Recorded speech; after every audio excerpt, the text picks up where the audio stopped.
శ్రీమాత్రే నమః. అందరికీ నమస్కారము. కార్తీక మాసానికి మించిన మాసం లేదని అంటారు కదా. అయితే కార్తీక మాసానికి దీపారాధన ఎంత ప్రాముఖ్యమైందో మనందరికీ తెలుసు. అయితే ఈ కార్తీక మాసం మరో 3 రోజుల్లో అయిపోతుందండి. అయితే రేపు శుక్రవారం కానీ లేకపోతే కార్తీక అమావాస్య రోజు కానీ ఈ ధనదీపం, లక్ష్మీ దీపం, ధనదీపాన్ని లక్ష్మీ దీపం అని అంటారు.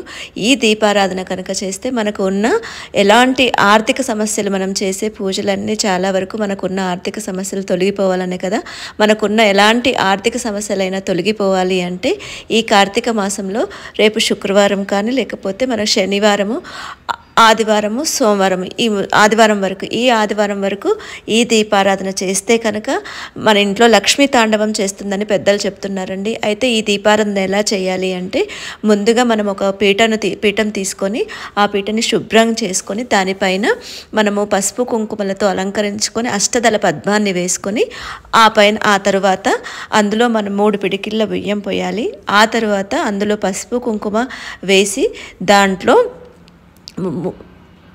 తమలపాకులు 5 తమలపాకులు పెట్టుకున్న తర్వాత అందులో 2 పసుపుతో అలంకరించిన ప్రమిదలు తీసుకోవాలి. మట్టి ప్రమిదలు తీసుకుంటే చాలా శ్రేష్టం. తీసుకొని ముందుగా కింద ఇత్తడి ప్లేట్ తీసుకోవాలండి.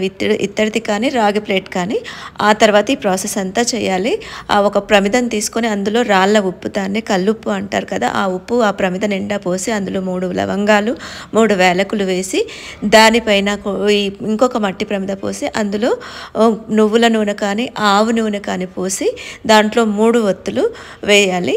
వేసి అది మనం దీపాన్ని ఏకహారతితో కానీ లేకపోతే అగరబత్తితో కానీ వెలిగించుకొని అమ్మవారికి, ఇప్పుడు ముందుగా అమ్మవారి ఒక ఫోటో పెట్టుకొని దానికి పసుపు కుంకుమలతో గంధాక్షంతలు అలంకరించుకొని ఆ తర్వాత అమ్మవారికి అష్టోత్తర శతనామాలు చదువుకొని, ఇది ప్రదోష కాలంలో కానీ ఉదయం టైంలో కానీ చేస్తే చాలా మంచిదండి. ఈ కార్తీక మాసంలో దీపారాధనకు ఎంత ప్రాముఖ్యత ఉంటుందో మనకు తెలుసు కదా.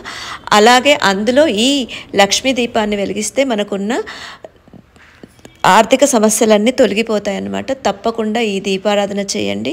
ఆ లక్ష్మీదేవి అనుగ్రహాన్ని పొందుదాం. అయితే ఈ తర్వాత ఈ దీపారాధన చేసిన తర్వాత సాయంత్రము కానీ ఉదయం కానీ చేస్తాం కదా, ఆ రోజు మొత్తము ఉంచి తర్వాత రోజు మనము ఇందులో పోసిన బియ్యాన్ని పక్షులకు ఆహారంగా పెట్టవచ్చు, లేకపోతే గోమాతకు నానబెట్టి పెట్టాలి. ఎప్పుడూ కూడా అలా నానబెట్టకుండా పెట్టొద్దు.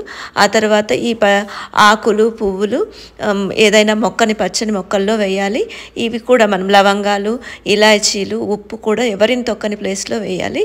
ఇలా ఈ దీపాన్ని మీకు తప్పకుండా ఈ దీపం వెలిగిస్తే మంచి మార్పు వస్తుంది. ఇంకా మీకు మార్పు రాలేదు అనిపిస్తే కనుక ఈ దీపారాధన ఒక 5 వారాలు, 5 శుక్రవారాలు కానీ 5 అమావాస్యలు కానీ చేస్తే తప్పకుండా కూడా మనకున్న ఆర్థిక సమస్యలన్నీ తొలగిపోతాయి.